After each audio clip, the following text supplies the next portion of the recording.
সুন্দর মচমচে পাঁপড় ঘরে তৈরি করা যায় যেটা ভাবাই যায় না।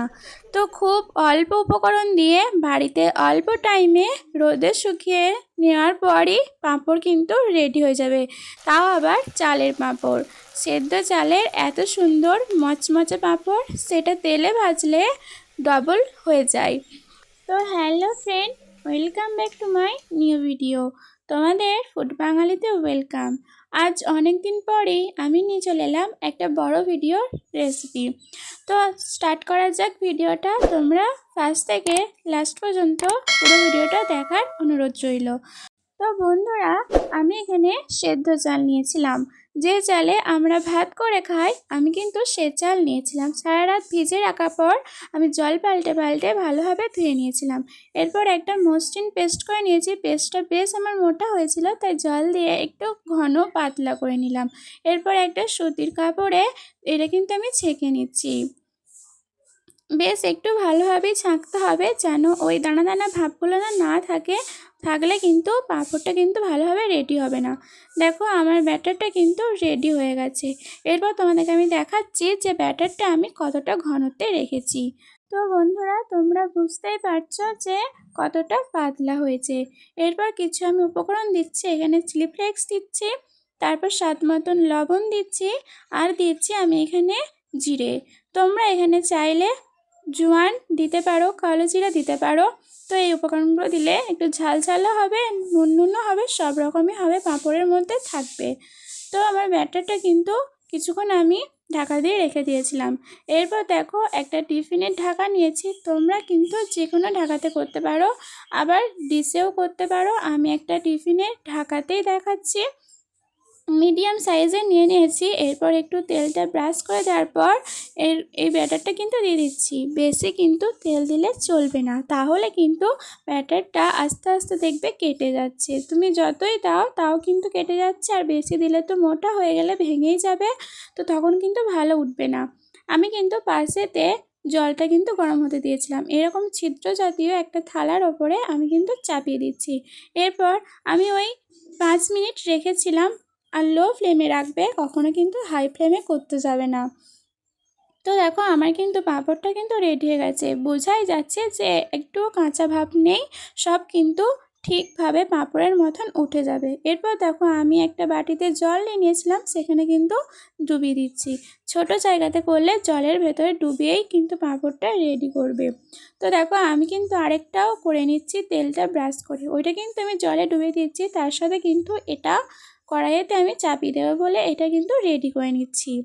তো এটাও সেম প্রসেসেই আমি কিন্তু এটাও চাপিয়ে দিচ্ছি ওই থালাটার ওপরে।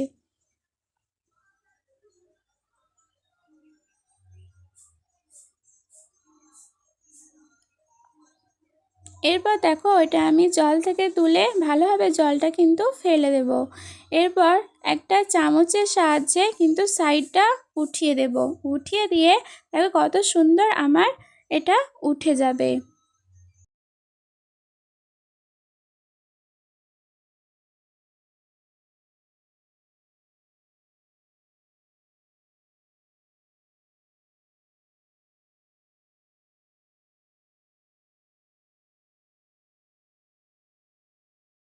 প্রথম প্রথম একটু প্রবলেম হবে, কিন্তু তারপরে উঠে গেলে এভাবে দু হাতে করে টানবে, দেখবে আপসেই কিন্তু পাঁপড়টা উঠে যাচ্ছে।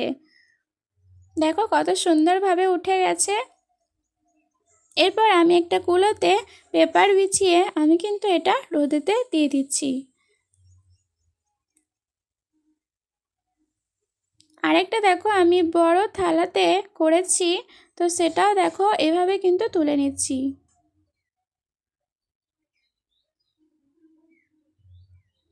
এটাও কিন্তু খুব সুন্দর হয়েছে, কিন্তু ওইটার থেকে এটা একটু বড় টাইপের হয়েছে।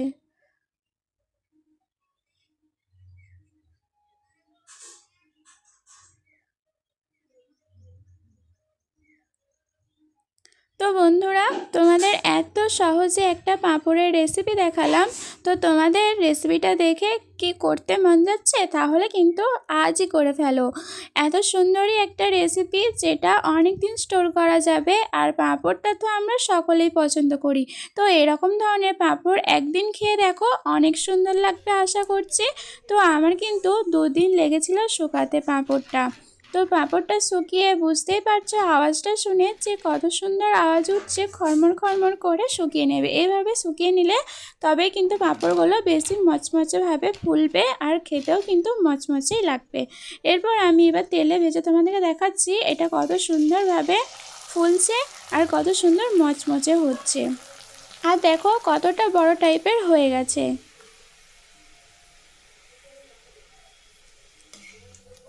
তো বন্ধুরা, তোমরা আমাকে এই কদিনে অনেক ভালোবাসা দিয়েছো। তোমরা এভাবেই আমার পাশে থেকো। সবসময় এভাবে পাশে থাকলে আমি হয়তো আরও দূর এগিয়ে যেতে পারবো। আর তোমাদের পাশেও আমি আছি। তো বন্ধুরা, তোমাদেরকে কখনোই ধন্যবাদ দিয়ে ছোট করব না। তোমরা সবসময় আমার পাশে এভাবেই থাকলেই হবে। তো দেখো আমি কিন্তু তোমাদেরকে পাঁপড়গুলো ভেজে ভেজে দেখাচ্ছি যে পাঁপড়গুলো কত সুন্দরভাবে ফুলে যাচ্ছে।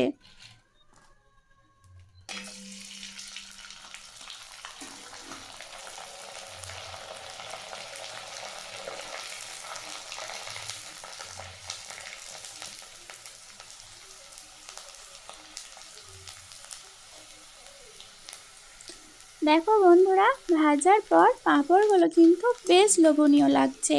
আমার তো এখনই মন যাচ্ছে আমি আর দুটো গিয়ে খাই, কিন্তু কিছু তো করার নেই। এখন তো আমার শেষ হয়ে গেছে, কারণ আমি অল্প করেই করেছিলাম, বেশি তৈরি করিনি। তো তোমাদেরকে একটু আওয়াজটা শোনাই যে কত সুন্দর মচমচে হয়েছে। দেখতে পাচ্ছ একবারে আমার কিন্তু গুঁড়ো হয়ে যাচ্ছে। এটা কিন্তু খুব সুন্দর হয়েছিল। বন্ধুরা, তোমরা যদি আমার চ্যানেলে নতুন হয়ে থেকো তাহলে চ্যানেলটি সাবস্ক্রাইব করে আমার পাশে থেকো। আর একটা লাইক কিন্তু অবশ্যই লাগবে, কারণ তোমাদের ভালোবাসায় তবেই তো আমার এনার্জি লাগবে ভিডিও করার জন্য। তো পাশের বেল আইকনটা প্রেস করে দিয়ে সব অল করে দেবে, তাহলে সব নোটিফিকেশান ফার্স্ট তোমার কাছে পৌঁছাবে। তো বন্ধুরা, আজকেকার মতন টাটা বন্ধুরা। নেক্সট ভিডিওতে আবার তোমার সাথে দেখা হচ্ছে। সুস্থ থেকো, ভালো থেকো।